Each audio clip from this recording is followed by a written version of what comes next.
हमारे बीच में हमारे आदरणीय सांसद मेरे भाई गुलाम अली खजाना जी, जम्मू कश्मीर की विधानसभा में मेरे साथी सहयोगी भाई अरविंद गुप्ता जी, भाई सुरेंद्र कुमार जी, हमारे जम्मू चैम्बर ऑफ कॉमर्स के अध्यक्ष भाई अरुण गुप्ता जी, SDRM साहब, हमारे नरेश सिंह जी, सुधीर चाणक जी, यहाँ पर उपस्थित मार्गदर्शक जी, बाकी सभी रेलवे के अधिकारीगण। मुझे लगता है कि जम्मू कश्मीर विकसित भारत की राह पे विकसित जम्मू कश्मीर कैसे आगे हो, इसका परिवर्तन का दौर 5 अगस्त 2019 के बाद ही शुरू हुआ था। हालांकि 2014 में आदरणीय प्रधानमंत्री जी के देश के प्रधानमंत्री बनने के बाद भी जम्मू कश्मीर को एक नए ट्रैक पर चलाने का प्रयास जो हुआ है, मुझे लगता है कि आज उस स्वर्णिम दौर से जम्मू कश्मीर भी गुजर रहा है। और जिस तरीके से आज 3 वंदे भारत पूरे देश को तोहफे के तौर पर आदरणीय प्रधानमंत्री जी ने दी है, उसमें खास करके मैं कहूंगा हमारी कटरा से चल रही श्री माता वैष्णो देवी से गुरु रामदास जी की नगरी अमृतसर में दरबार साहब तक जाने वाली ये वंदे भारत हमारे रिलीजियस रूप को और भी मजबूत करेगी। और ये यकीन है कि जम्मू के अंदर, खास करके जम्मू के अंदर रिलीजियस टूरिज्म और हमारा जो बाकी टूरिज्म का सेक्टर है उसको आगे बढ़ाने की बहुत ज्यादा जरूरत है। आने वाले दिनों में हम इसको कैसे आगे बढ़ा सकते हैं, जैसे मेरे भाई अरविंद जी ने कहा, एक सामूहिक तौर पर एक मजबूत जम्मू कश्मीर,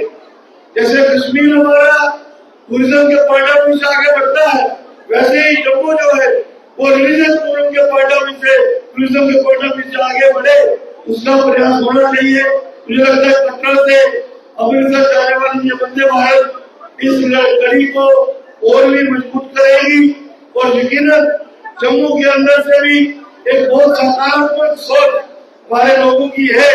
कि जम्मू से अमृतसर में कई बार मेडिकल भी जाना पड़ता था तो दिक्कतें आती थी। अब वंदे भारत के यहाँ से जाने से हमें बहुत बड़ा सहयोग मिलेगा। हम आदरणीय प्रधानमंत्री जी का भी आभार व्यक्त करते हैं, रेलवे मंत्री साहब का भी आभार व्यक्त करते हैं, जिन्होंने वंदे भारत की इस कड़ी में आज 5वीं वंदे भारत जो है वो जम्मू को तोहफे में दी है। जय हिंद, जय भारत।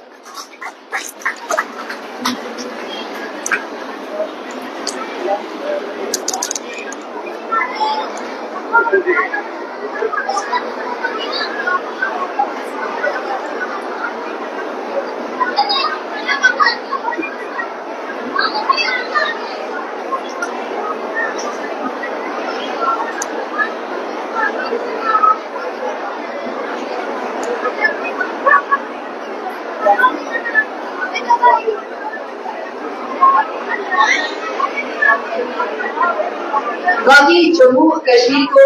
वंदे भारत जो सौगात तोहफे के तौर पर मिली है, उसमें हम माननीय प्रधानमंत्री जी का तहे दिल से धन्यवाद करते हैं कि उनकी ब्लेसिंग्स, उनका आशीर्वाद हम सबके साथ बना हुआ है। और जैसे अभी हमारे ऑनरेबल MLA साहब ने भी कहा और अरविंद सर ने भी कहा कि जम्मू, जैसे हमारे बच्चे ही हमारे